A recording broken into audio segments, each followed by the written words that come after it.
dangerous times, don't fly too high. Be sure to keep the ground in sight. Fly forever if you keep it tight.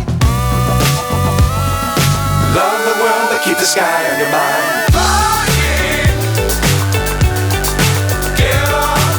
ನಮಸ್ಕಾರ ಕನ್ನಡಿಗರೇ, ಎಲ್ಲರೂ ಹೇಗಿದ್ದೀರಪ್ಪ? ನಾನಂತೂ ಸಖತ್ತಾಗಿದ್ದೀನಿ. ನೀವು ಎಲ್ಲರೂ ಚೆನ್ನಾಗಿದ್ದೀರಾ ಅಂತ ಅಂದ್ಕೊಂಡಿದ್ದೀನಿ. ನಾನು ನಿಮ್ಮನ್ನ ಇವತ್ತು ನಮ್ಮ ಕರ್ನಾಟಕದಲ್ಲೇ ಇರೋ ಒಂದೊಳ್ಳೆ ಚೆನ್ನಾಗಿರೋ ಪ್ಲೇಸ್ಗೆ ಕರ್ಕೊಂಬಂದಿದ್ದೀನಿ. ಅದು ಯಾವುದಪ್ಪ ಅಂತಂದರೆ ನಮ್ಮ ಗೋಕರ್ಣ ನಿಯರ್ ಇರೋ ಯಾಣ. ಗುರು, ನಿಮಗೆಲ್ಲ ಯಾಣಗೆ ಸ್ವಾಗತ.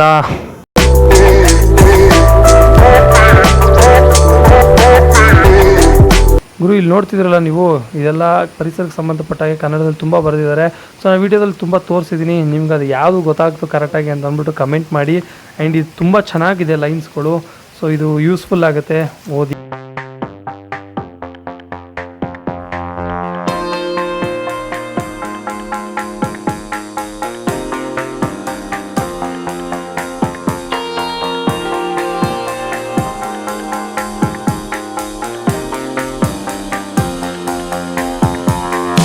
ಈ ನದಿ ಇಲ್ಲಿ ಸ್ನಾನ ಮಾಡ್ತಿದ್ದಾರೆ. ಇದೇ ಥರ ಕೆಳಗಡೆ ತನಕ ನಾವು ಗೋಕರ್ಣ ಸೈಡಿಂದ ಬಂದರೆ ನೀವು, ಸೊ ಕೆಳಗಡೆ ತನಕನೂ ಕೂಡ ಹರ್ಕೊಂಬರುತ್ತೆ. ಸೊ ಅಲ್ಲಿಂದ ಅಂದರೆ ಇದು ಮೇಲ್ಗಡೆ ಬೆಟ್ಟದ ಅದು ಕೇವ್ಸ್ ಮೇಲ್ಗಡೆಯಿಂದ ಅಲ್ಲಿಂದ ಬರೋದು. ಸೊ ಅಲ್ಲಿಂದನೂ ಹರಿಯುತ್ತೆ. ಬರೀ ಮೇಲ್ಗಡೆ ಎಲ್ಲಿಂದ ಹರಿಯುತ್ತೆ ಅಂತ ತೋರಿಸ್ತೀನಿ ನಿಮಗೆ. ಗುರು, ಇಲ್ಲಿ ಇನ್ನೊಂದು ವಿಷಯ ಖುಷಿಯಾಗಿದೆ ಏನಂತಂದರೆ, ಇಲ್ಲಿ ಒಂದು ಪ್ಲ್ಯಾಸ್ಟಿಕ್ಕು ಕೂಡ ನಾನು ನೋಡ್ದಂಗೆ ಅಷ್ಟು ಸಿಗಲಿಲ್ಲ. ಯಾಕೆ ಅಂತಂದರೆ ರೀಸನ್ನು, ಇಲ್ಲಿ 100% ಪ್ಲ್ಯಾಸ್ಟಿಕ್ ಬ್ಯಾನು. ಸೊ ಜಾಸ್ತಿ ಇಲ್ಲಿ ರೌಂಡ್ ಅಂದರೆ ಇಲ್ಲಿ ವರ್ಕ್ ಮಾಡ್ತಾರಲ್ಲ ಅವರು ಕೂಡ 2 hours 1 hourಸಿಗೆ ಒಂದು ಸಲ ರೌಂಡಿಂಗ್ ಬರ್ತಾ ಇರ್ತಾರೆ. ಸೊ ಬಂದು ಅವರು ಪ್ಲ್ಯಾಸ್ಟಿಕ್ ಯಾರಾದರೂ ಹಾಕಿದರೆ ಅದನ್ನೆಲ್ಲ ಡಸ್ಟ್ಬಿನ್ಗೆ ಹಾಕಿ ಅದನ್ನೆಲ್ಲ ಕ್ಲಿಯರ್ ಮಾಡ್ತಾ ಹೋಗ್ತಾರೆ. ಸೊ ತುಂಬ ಖುಷಿ ಆಯಿತು ನೋಡಿ. ಜಾಗ ಚೆನ್ನಾಗಿದೆ, ಪ್ಲೇಸ್ ಚೆನ್ನಾಗಿದೆ. ಸೊ ನೀವು ಪ್ಲ್ಯಾಸ್ಟಿಕ್ ಯೂಸ್ ಮಾಡಿಬಿಡಿ, ಅಲ್ಲಿ ಹೋದರೆ ಆದಷ್ಟು ಕಂಟ್ರೋಲ್ ಮಾಡಿ.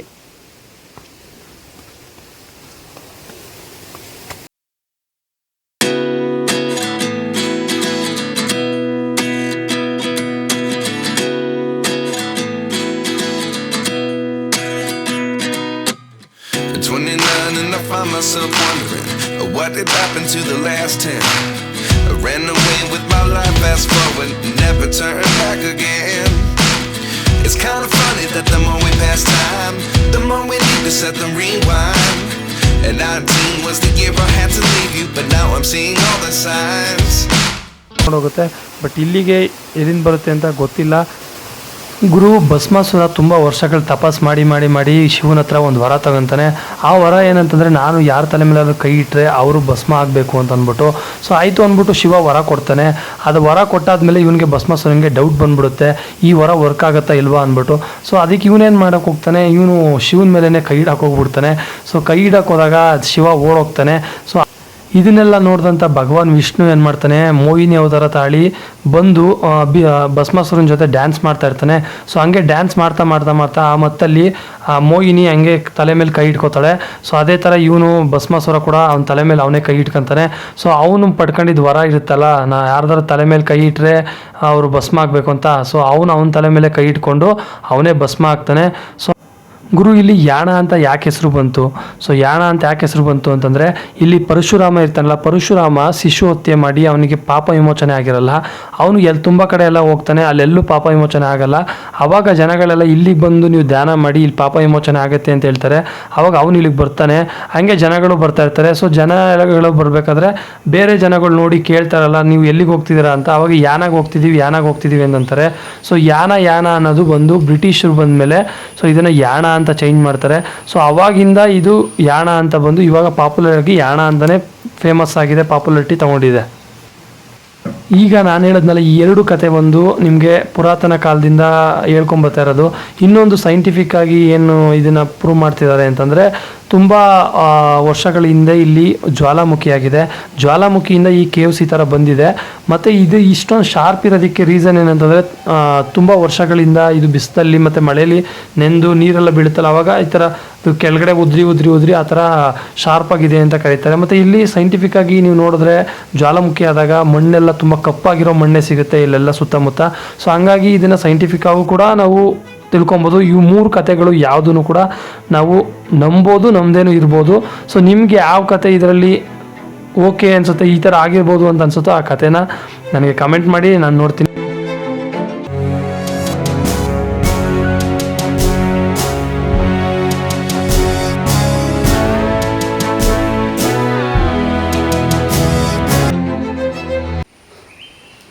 ಎಲ್ಲಿದೆ? ಇನ್ನೂ ಅಲ್ಲಿದೆ ಗುರು, ಹತ್ತಕ್ಕಾಯ್ತಲ್ಲ. ಆಲ್ಮೋಸ್ಟ್ ಒಂದು 2 ಕಿಲೋಮೀಟ್ರ್ ಬಂದುಬಿಟ್ಟಿದ್ದೀವಿ. ಬಟ್ ಇನ್ನೇನು ಮಾಡೋಕ್ಕಾಗತ್ತೆ, ಅಂಥ ಒಳ್ಳೆ ವ್ಯೂ ನೋಡಬೇಕು ಅಂತಂದರೆ ಹತ್ತಲೇಬೇಕು.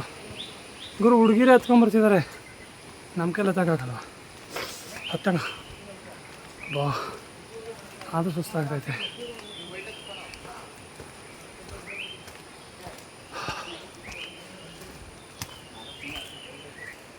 ಈ ಥರ ರೆಸ್ಟ್ ಮಾಡೋದಕ್ಕೆ ಕೂಡ, ಮಳೆ ಬಂದರೆ ರೆಸ್ಟ್ ಮಾಡೋದಕ್ಕೆಲ್ಲ ಈ ಥರ ಗೋಪುರ ಥರ ಕಟ್ಟಿದ್ದಾರೆ. ಆಲ್ಮೋಸ್ಟ್ ಅಲ್ಲಿ ಬಂದು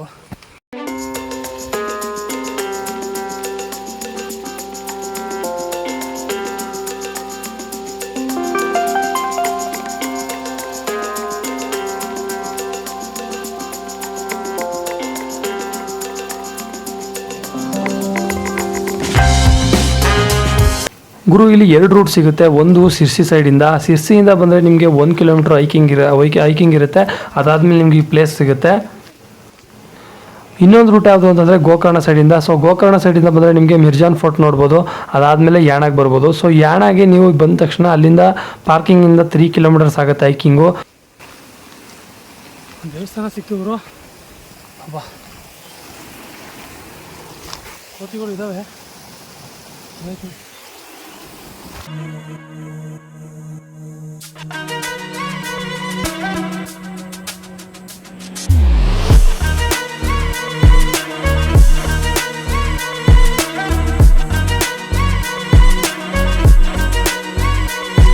ಇಲ್ಲಿ ನೋಡ್ತಿದ್ದೀರಲ್ಲ, ಇದು ಮೋಹಿನಿ ಗುಹೆ. ಇದು ಬಂದು 90 ಮೀಟ್ರ್ ಹೈಟ್ ಇದೆ.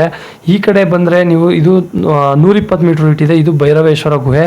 ಸೊ ಇದ್ರ ಕೆಳಗಡೆನೆ, ಇದ್ರ ತಪ್ಪಲಲ್ಲೇ ಬಂದು ನಿಮಗೆ ಭೈರವೇಶ್ವರ ದೇವಸ್ಥಾನ ಇದೆ.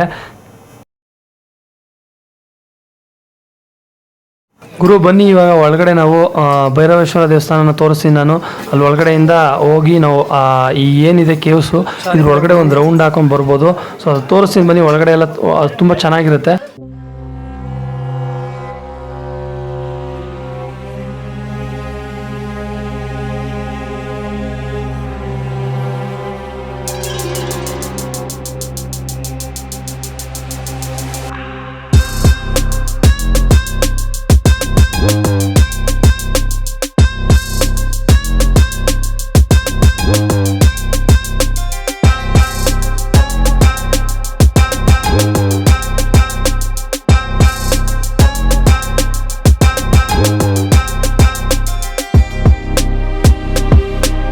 ಅದು ಅದನ್ನು ಕಂಡುಹಿಡಿಯೋಕ್ಕಾಗಿಲ್ಲ.